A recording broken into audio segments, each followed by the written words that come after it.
All right, good afternoon. So today we are going to discuss the new chapter, chapter 5. But before we do that, let's discuss the quiz and also the midterm. Okay. So the quiz, I think most of us doing okay. The average is about 80%. Okay. So that is pretty good.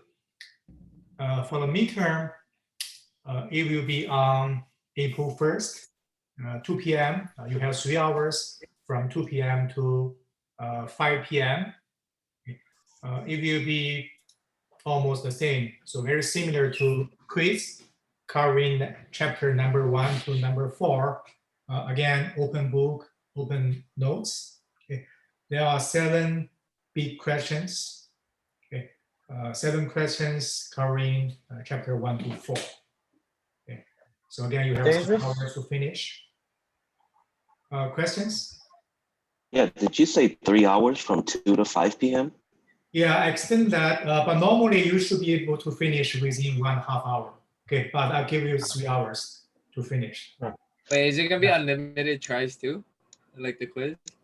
Yeah, the same thing on the website.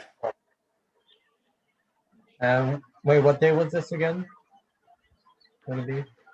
Oh, this is my mheducation.com, right? So you do that in the homework and also the quiz, the same website. No, I mean what date? What date? Okay, April 1st. April 1st. Oh, okay. April 1st is. What if you have a class at 4:30? At 4:30, as I said, you should be able to finish in 1.5 hour. Okay.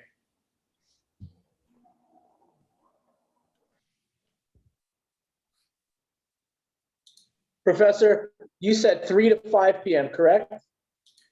Yeah, I gave it to 3 to 5 p.m.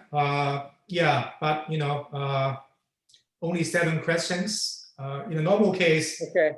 If it's an on-campus test, I will give 1.5 hours. But because this is online, I give you longer time because some of you have technical difficulties. So I just give you more time to finish. Okay. And reviewing our homework assignments and our quiz is going to be sufficient exam review? Yeah, you can do you study, review your homework, 2 homeworks, and also you can review your quiz right now. Okay, go over the questions in the quiz. Very similar questions, almost the same type of question, but yeah. So do we have it on Zoom? Yes, please open your video. Okay, so because this is the exam. Do we need to submit our work? No, you don't need to submit your work. Okay, yeah, 7 big questions, and within each questions, you may have some sub questions. 7, not 17. Okay. So today we're gonna discuss chapter 5. Let me share the screen with you. Yeah, this is on Connect. I will upload the video to YouTube and look at what we discussed so far afterwards. Okay.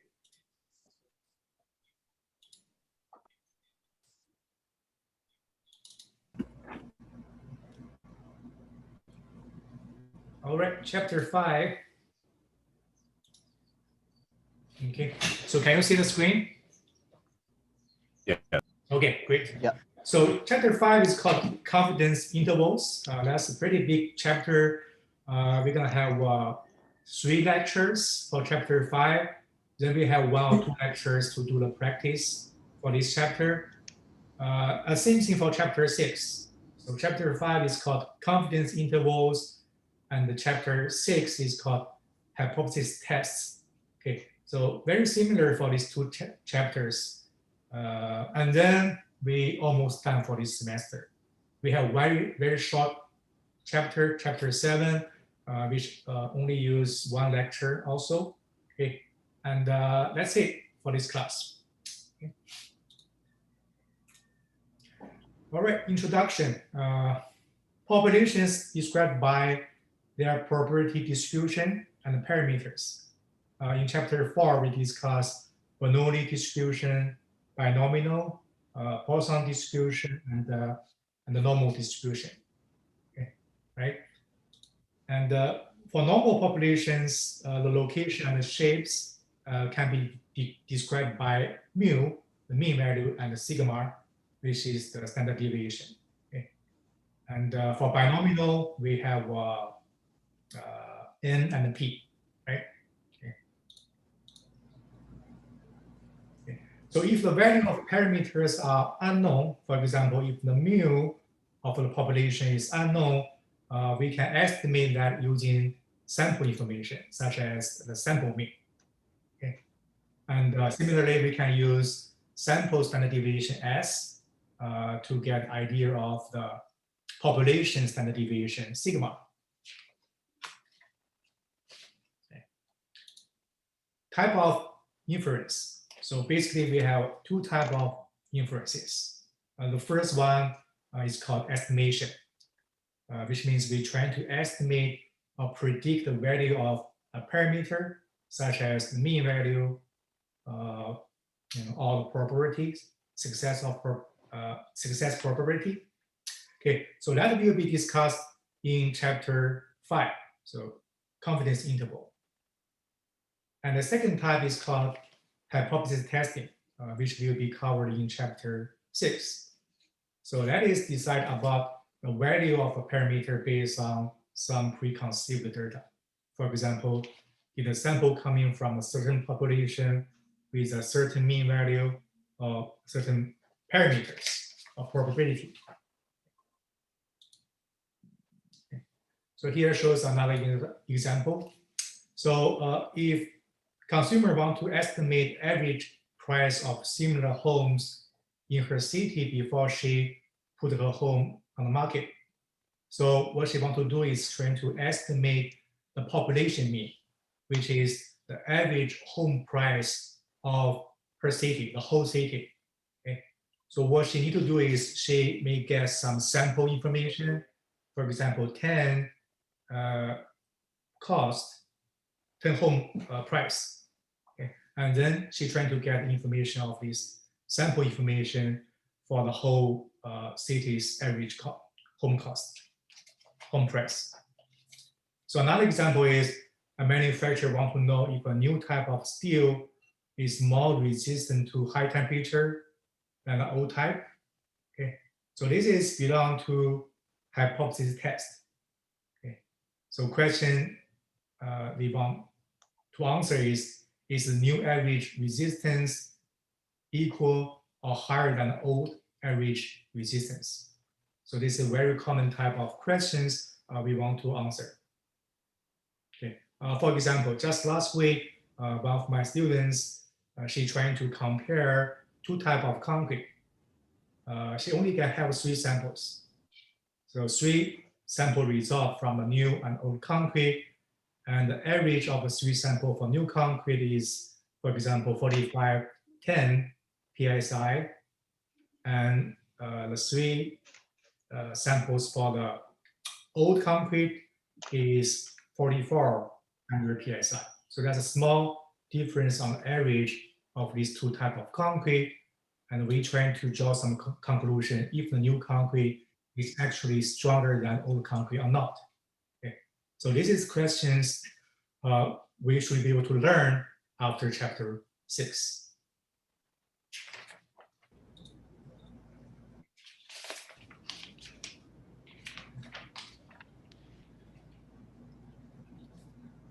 So in these 2 chapters, we're gonna learn the method to make the inference and also a numerical measure of the goodness or reliability of the inference. For example, confidence level to draw a certain type of conclusion. So-called estimator is a rule. Usually is the formula. Okay, that can tells us how to calculate the estimate based on a sample information. Okay, we could have either a so-called point estimation, which means a single number is calculated. Or more likely, more common, we can have an interval estimation, which means we have two numbers calculated. So we can create an interval within which the parameter is expected to lie. For example, we are 95% confidence that the population mean will fall between 14 and 15.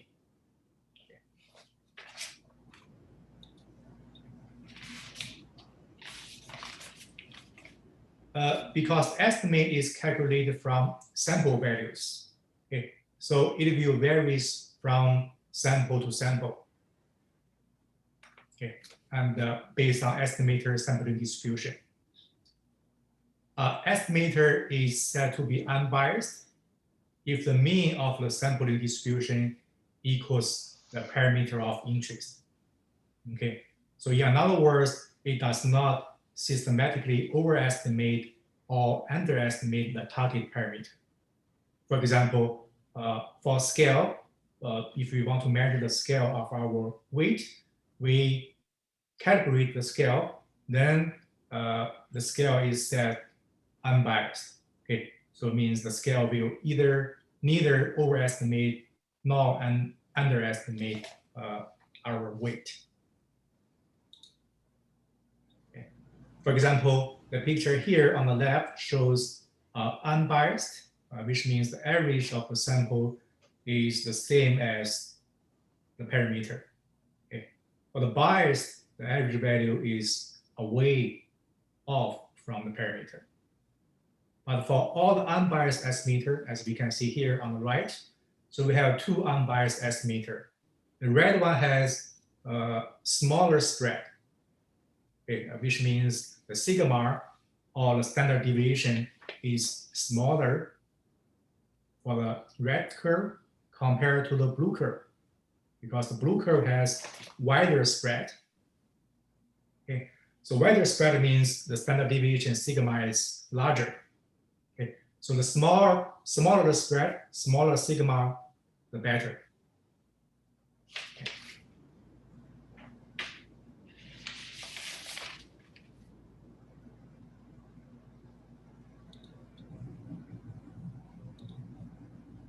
So here it says the point estimate are almost never exactly equal to the true values.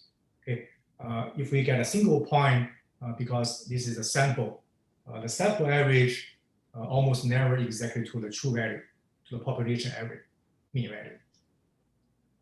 Okay, so in order for the point estimate to be useful, it is necessary to describe just how far off from the true value it is likely to be. Okay. So sometimes we use sigma, which is the standard deviation, or we can also call that uncertainty to describe that how far off the estimate is. Okay. So let's look at an example. So we have large number of independent measurements from a normal population. Okay. All using the same procedure. This is made on a diameter of a certain piston. Okay. And the sample mean is 14 centimeter. And the uncertainty for the sample, which is S, is 0.1 centimeter. Okay. So here it says, so we have a high level of confidence that the true diameter is within the interval of 13.7 and 14.3. Which is basically the mean value plus minus 3 standard deviation. Okay, so 13.7 is mean minus 3 standard deviation. And we know from chapter 4, within mean mu plus minus 3 sigma, so we have 99.7% a random sample fall within this range. So we are very confident that the true diameter fall within that range, which is mu plus minus 3 sigma. So, Professor, Yes. I just subtracted 14.3 from 13.7. I got 0.6. So that would be the standard deviation for this sample? 0.6. The standard deviation is 0.1. Okay. So Yeah. you're saying that it's in the interval of 13.7 and 14.3, which is a range Yes. of 0.6. What would that range be considered? That would be considered Oh, the that is the sample interval? mean, sample mean 14 plus minus 3 sample standard deviation 0.1. Okay. Right? So 14 minus 3 times standard deviation 0.1 is 13.7. 14 plus 3 standard deviation is 14.3. I see. Okay. Okay, so let me share my iPad again with you.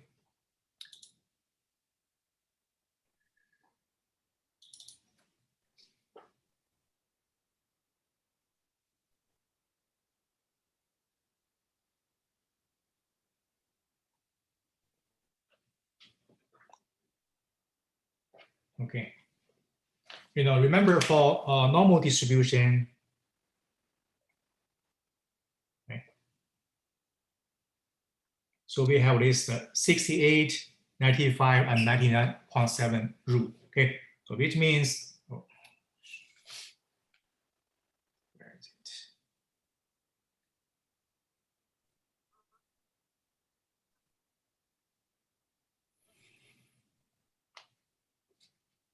Okay. So which means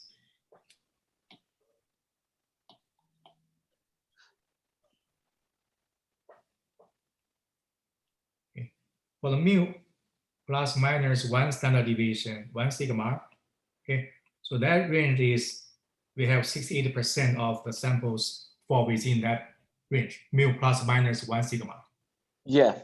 okay, and 2 sigma, this is mu minus, okay, so that one is mu minus 2 sigma, that is mu plus 2 sigma, okay, and that one is mu minus 3 sigma, and mu plus 3 sigma. Okay, so within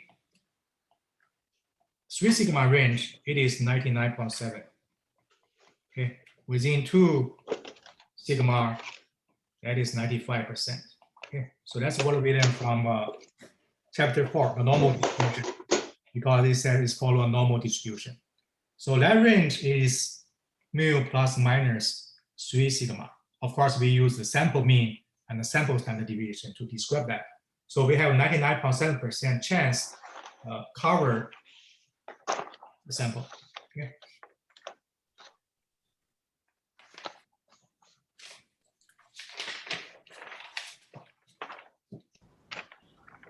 Okay. So section 5.1 is large sample confidence interval for population mean. That means if we care about the population mean and the sample size is large, we're gonna use the equation formula from this section. Okay. So recall the previous example. Okay. Because the population mean will not be exactly equal to the sample mean, which is 14. Okay. So it is best to construct a so-called confidence interval around 14. Okay. And we can have different type of confidence level. Okay, we will talk about that later. Okay. And then we can then quantify our level of confidence that the population mean is actually covered by the interval. Okay. So how So if it's within the 99.7%, which is basically mu plus or minus 3 sigma, then we're confident in that interval. So that's what we call it, a confidence interval. yeah, we're gonna talk more about that. Okay, so just bear with me for a moment. Okay, I'm gonna show you the whole picture, the whole story right now. Okay, so how to construct the confidence level? Okay, so let's say mu is the unknown population mean value. Okay, and the sigma square is the unknown population variance. And let's say we have a sample of 100 piston, and it is the diameters. Okay. And the sample mean is this. So it's the mean value of this 100 sample. So this is a large sample. Normally, if the sample size is larger than 30, we call that a large sample. Okay. And based on a so-called central limit theorem, okay, you know this is a section 4.11 central limit theorem. Okay. We may have a question for the midterm, by the way, based on this. Okay. And we know the sample mean will come from a normal distribution, okay, with the mean value of mu and the standard deviation of that. Okay. So again, this is based on central limit theorem. The sample mean, if the sample size is large, follow a normal distribution with a mu and variance of sigma square over sample size n. Okay. Again, this is no matter what type of distribution x follows. Okay. If you don't remember, come back to section 4.11. Okay.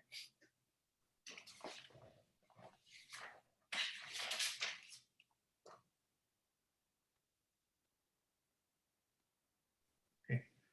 So here shows a normal curve. Okay.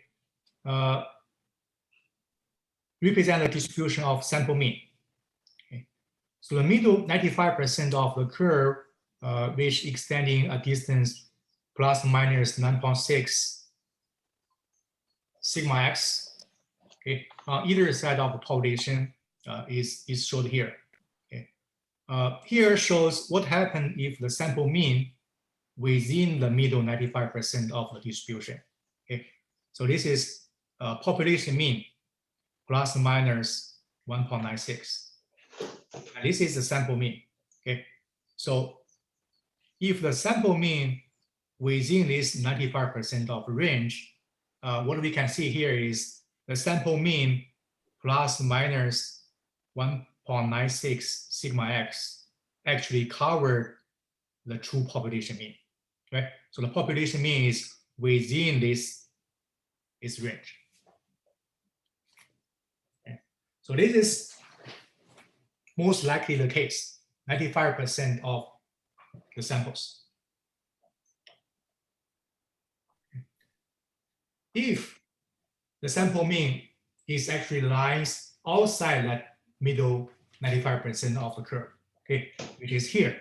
The sample mean is coming from the two tails, okay, outside is 95% range.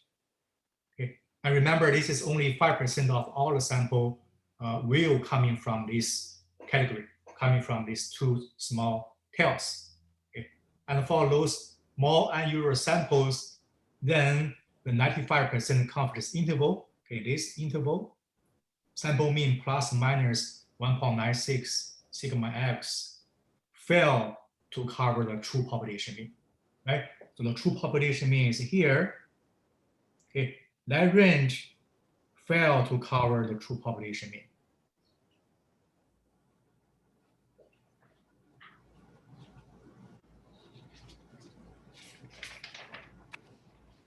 Okay. And why this is 1.96? Why the value of 1.96? Coming to the table 8.2, this is a Z table. So 1.96 is here. Okay, so that's the value for 0.9750. Okay, so this is left-hand tail. Okay, that means for the right-hand tail, for 1.96, so this area will be 1 minus 0.9750, which is 0.025, correct? Okay, so this is the right-hand tail, because the Z table is symmetrical to 0. So the left-hand tail will also be 0.025. Okay, so the two tails added together is 0.025 times 2, which is 5%. Okay, so which means the middle portion will be 95%. Okay, so that's why we have this 1.96. Okay, we'll come back to this more. So this is for 95% confidence interval. Is sample mean plus minus 1.96 sigma x. Okay, so for that example, the sample mean is 14 and the sample standard deviation is 0.1. Okay, so we can use this sample standard deviation as estimation for the population standard deviation sigma because the sample size is very large, it's 100. So what we can conclude here is we can see we are 95% confidence, or we can see we are confident at 95% level that the population mean diameter lies between this range. Okay.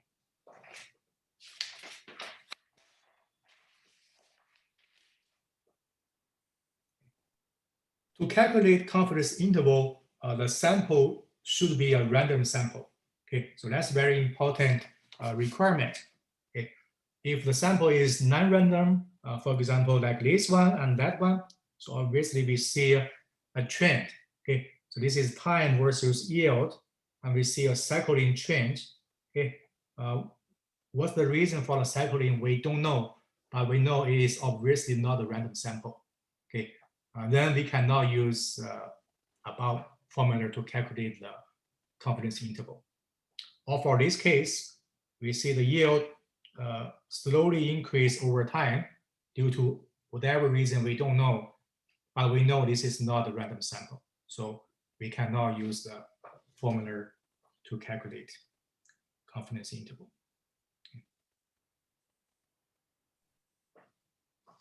All right.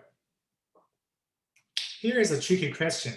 You may ask, does this 95% confidence interval actually cover the population mean? Okay, so that really depends on whether this particular sample, this 100 sample, happens to be the one whose mean value coming from the middle 95% of distribution. Okay, okay, or whether it's a sample which is either too large or too small, that it is in the two tails, okay, which is in the outer 5% of the population. Okay, if it's coming from middle 95% of distribution, then yes, it actually covers the population mean. If it's on the two tails, then unfortunately it's not covered. Okay, but there's no way for sure in which category this particular sample falls with. Okay. If in the long run we run like 10,000 repeated measurement, then 95% of the sample will cover in the middle 95%. Okay. And 95% of confidence interval will actually cover the population mean.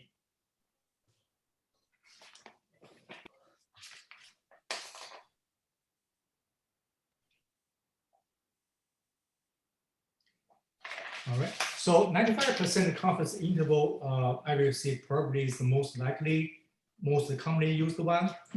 Okay, but sometimes we may interest in other level of confidence, for example, 90% or 99% or 85%.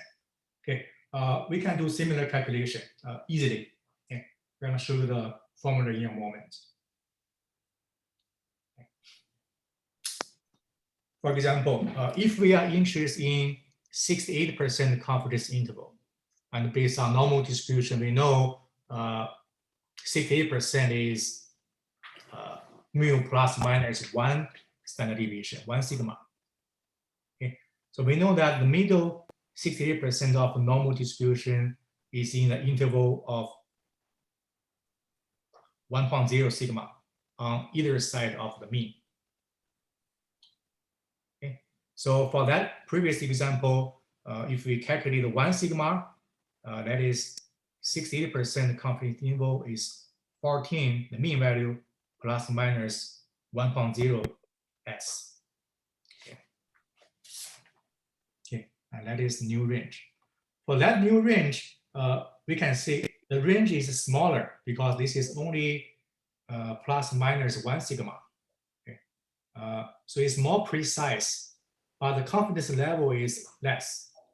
Okay. So that's a trade-off between the level of confidence and how narrow we want the range to be. Okay.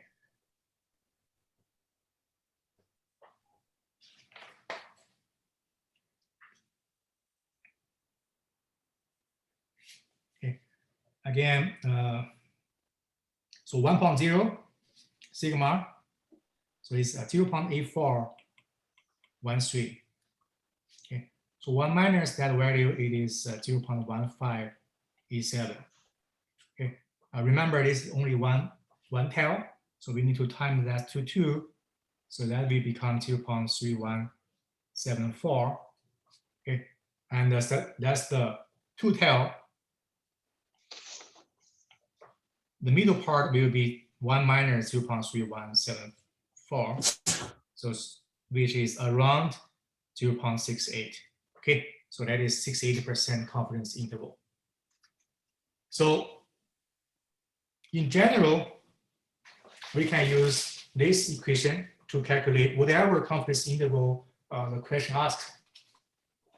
Okay. If x1, xn is a large sample, okay, so sample size should be larger than 30. Coming from a population with a mean value, mu, and standard deviation of sigma. Okay, and then based on central limit theorem, the sample mean is normal. Okay, then for whatever confidence interval, for example, 95% confidence interval, we let 101 minus alpha equal to 95. Okay. So this is okay. So we can calculate the alpha there. Okay. The confidence interval is sample mean plus minus z half alpha. Okay, and times sigma x mean. So sample mean is easy. The sigma x is equal to sigma over square root of n is the sample size. Okay. Sigma is the population standard deviation. If we do not know that, we can use sample standard deviation to replace that. Okay. But what is z half alpha? Okay. So z half alpha is defined. Let me write this down. Is a z-score that cut off areas of half alpha in the right-hand tail of the z-table. Okay. So z-score that cut off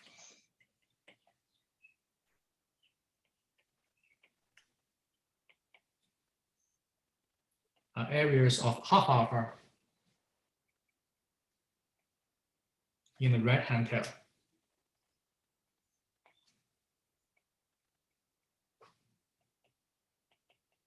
Okay, so which means the right-hand tail here is areas is half alpha. Okay.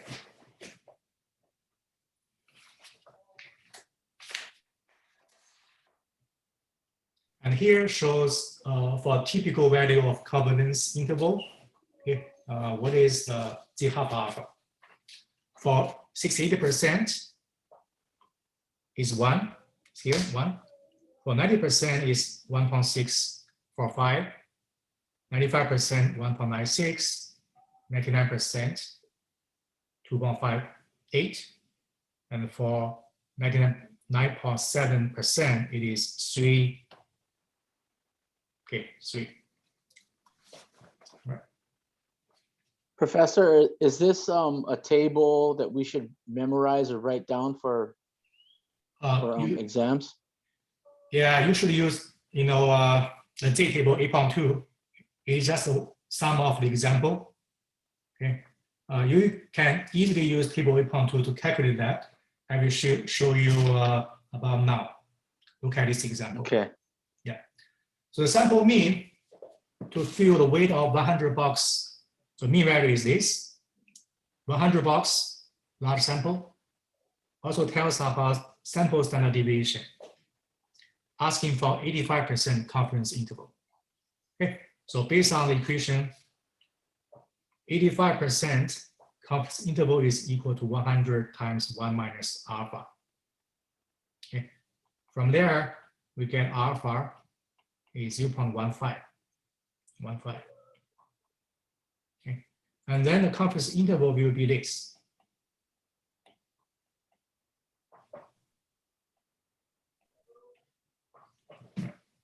Okay. So the sample mean is 12.05. Okay. And the half alpha is 0.15, so half alpha is 0.075. Okay. And sigma sample size. Okay. So we don't know sigma, but we know S. So we use S of 0.1. Sorry, 0.1. Sample size is 100. Okay. So then let's figure out the Z 0.075, which is half alpha. Okay. Here is Z table.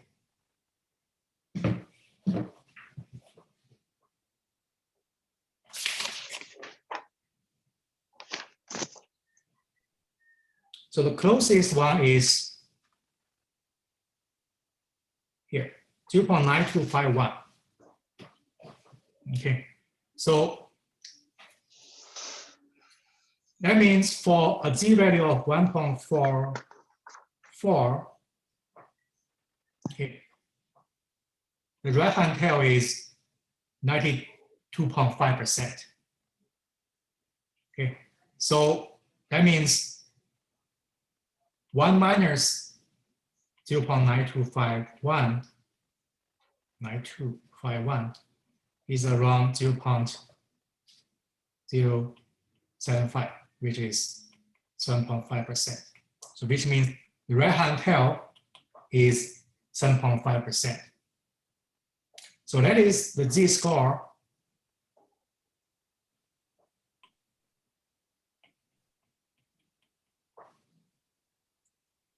has 7.5% on the right hand tail.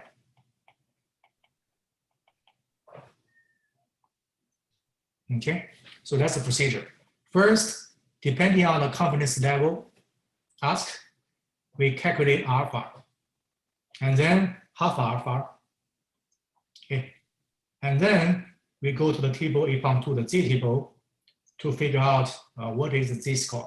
Again, the Z score has half alpha percent on the right-hand tail. Professor, could you scroll back to that calculations that you were doing? I'm almost done copying them.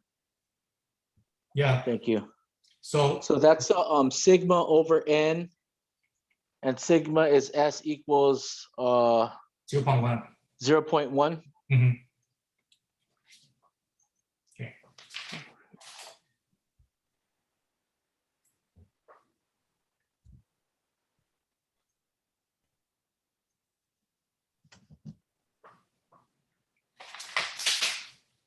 Let's look at another example. Sample of 50 microjoules, not sample. Average lifetime 12.68. Standard deviation is. So suppose engineer report a confidence interval of this. So we know the confidence interval already, but we don't know the level of confidence. So asking for the level of confidence.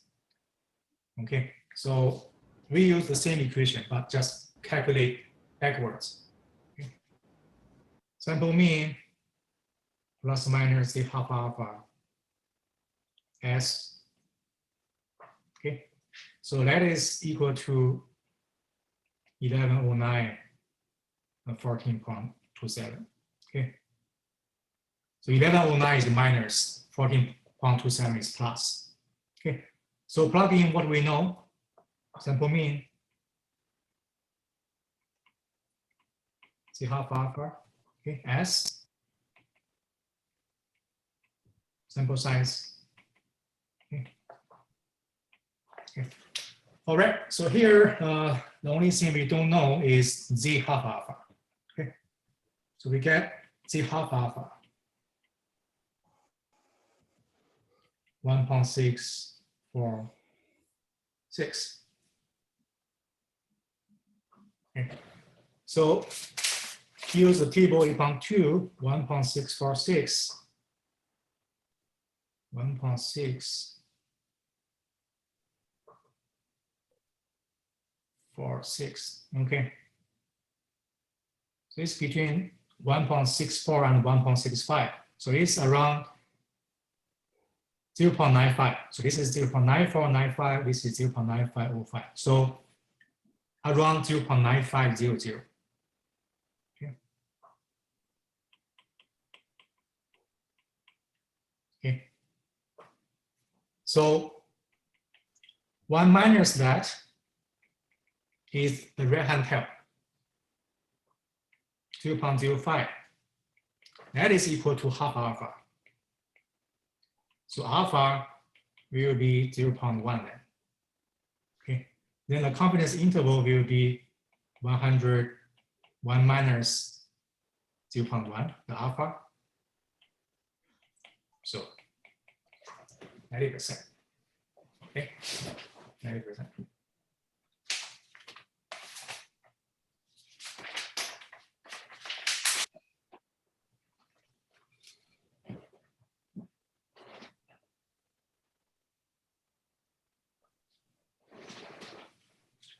Okay, this is more discussion about confidence levels.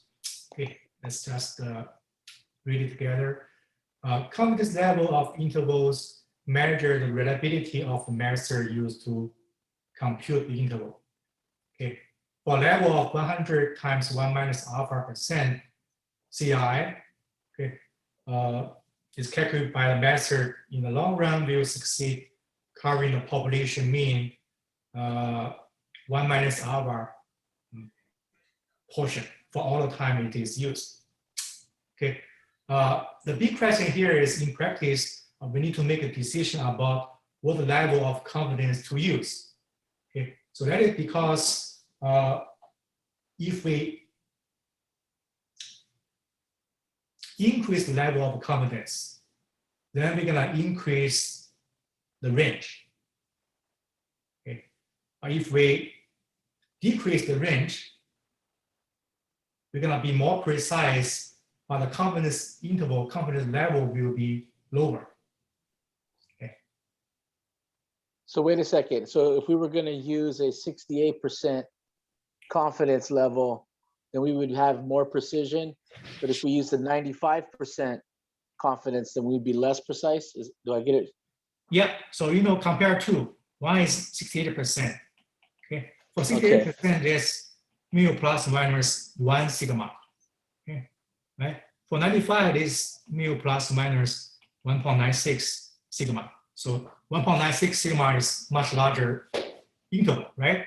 So compared with 95%, the 68% confidence interval is more precise because it's narrow, right? More precise. That's good. I see. Okay. But we are less confident. We only 68% confidence. Okay, so that's what I mean. That's the trade-off.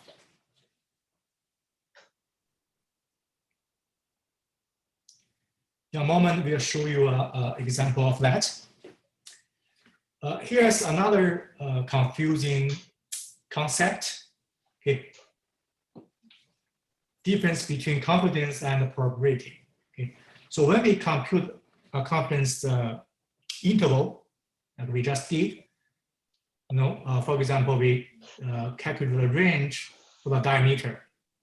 Okay, it is tempting to say that the probability of the population mean mu lies in this interval is 95%. Okay, but remember, probability refer to random events. Okay, random events. Okay, but in this example, in our case, the interval is fixed, which is not random, and also the population mean is also fixed. We just don't know the mean number is, but it is already fixed. It's not random. Okay, the mean diameter is either within that interval or not. Okay, we just do not know, but this is not a random. Okay, so no randomness is involved. So we cannot say this is a probability. So we see that we have 95% confidence. So we cannot say it is probability. Then the population mean is in that interval. Okay, so keep that in mind. When would we prefer one over the other? When would we prefer probability over confidence? Well, just remember that when we deal with confidence interval, it is not probability, okay, because there's no randomness involved. Okay, so probability involved with randomness, which is for future events. Okay, but confidence here, everything is determined, it's fixed, but we just do not know. Okay, Okay. confidence. Here, these three examples show 100 samples. Okay. So the first one, A, shows 168% confidence interval for population mean. Okay. And each line means one interval from that sample. Okay. And we can count how many of these 100 cover the true population mean, which is this black line here. The black line is population mean. About 60% plus or minus, they cover the population mean, like this one, okay, or this one. But the other 30% plus or minus, it fail to cover the population mean, like that one. Okay. And compared to the C, for C, that's plus minus 3 standard deviation. Okay, what we can see is the range is much wider. The pink line is much longer, which means the range is much bigger. Then almost all of this cover the true population mean. Okay, so we can see the first one is more precise, okay, but less confident. Okay. And this, yes, less precise, but more confidence. Okay. In the case B is 95% confidence level. That's plus minus 1.97 sigma. Okay, and for 95% confidence level interval. So out of this 100, about 95 will cover the true population mean. Okay, so this is a better trade-off. Okay, so pretty much reliable of confidence, 95%, and also more precise. Okay, the range is small enough, at least smaller than the case C.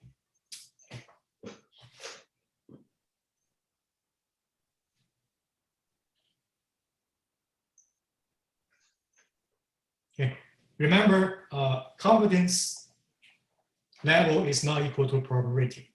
Okay, 90% confidence interval for the mean is this range. Okay, so we cannot see the probability that the mean diameter is between this range. Okay, because the mean value is either within the interval or not in interval. We just do not know the population mean yet. Okay, we can only say we are 90% confident. Okay, we cannot say the probability is 90%. Okay, so false.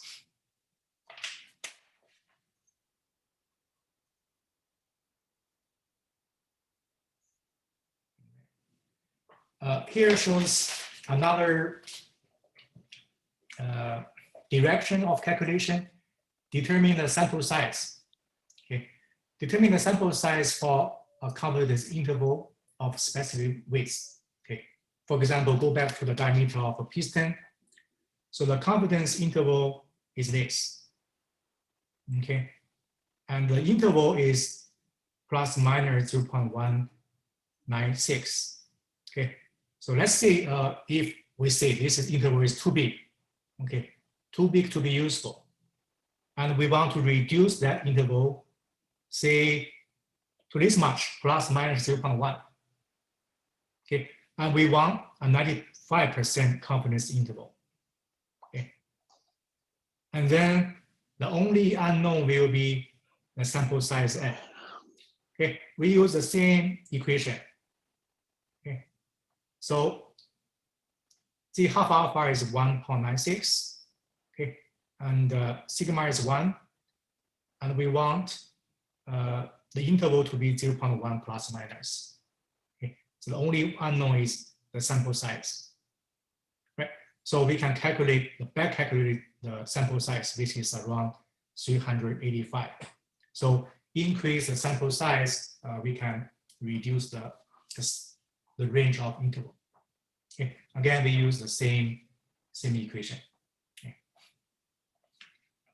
So that's just an algebraic manipulation of that equation Yes. right there. Yeah, let's calculate forwards, backwards, or we want to calculate a certain parameter such as n. Okay, but same idea, same formula.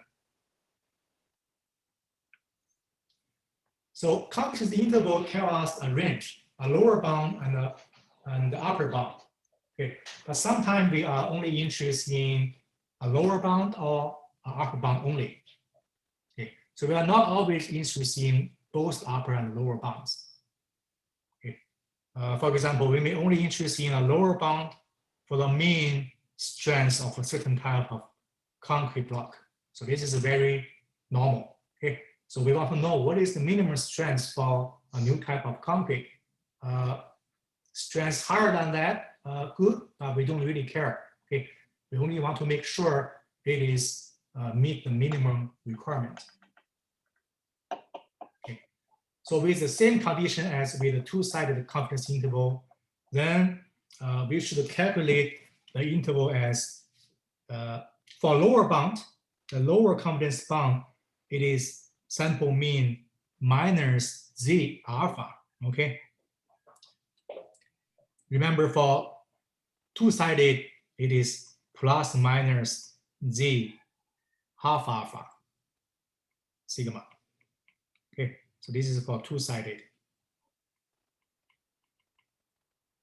For lower bound, it should be minus z alpha. So that's a two difference. Similarly, for upper bound, okay, for that confidence level, we should calculate mean plus z alpha. Okay.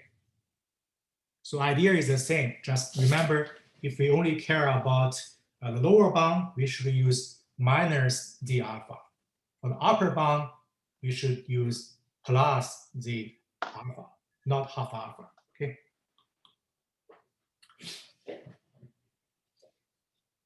Again, the idea is the same. Okay, we use the same z table.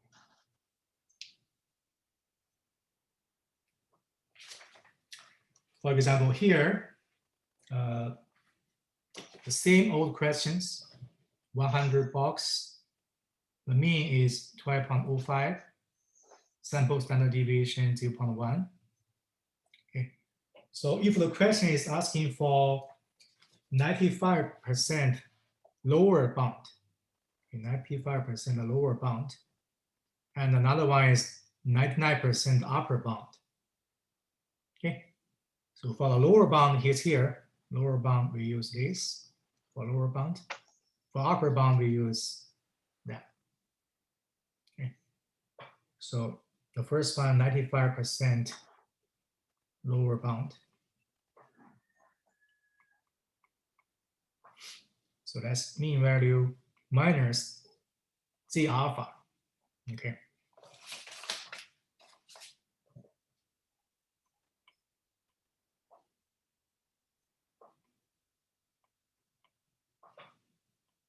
Sample mean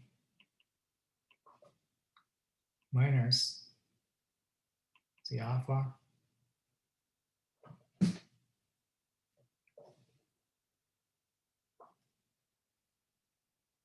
sigma is calculated as 0.01. Okay, as before. Then we're gonna figure out Z alpha. Okay, for 95% lower bound, the value, go back to Z table.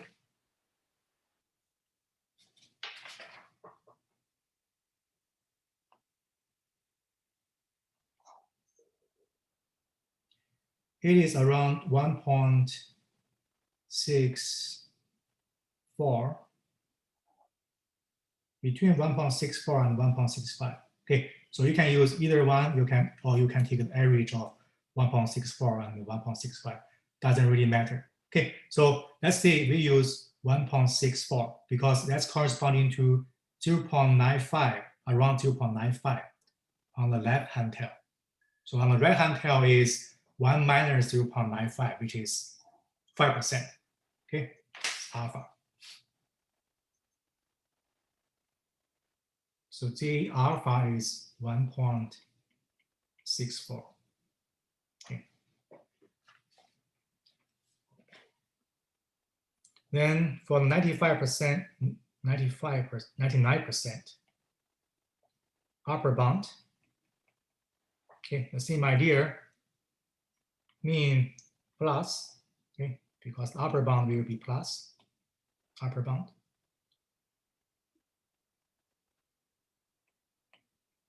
Z alpha, same mean value.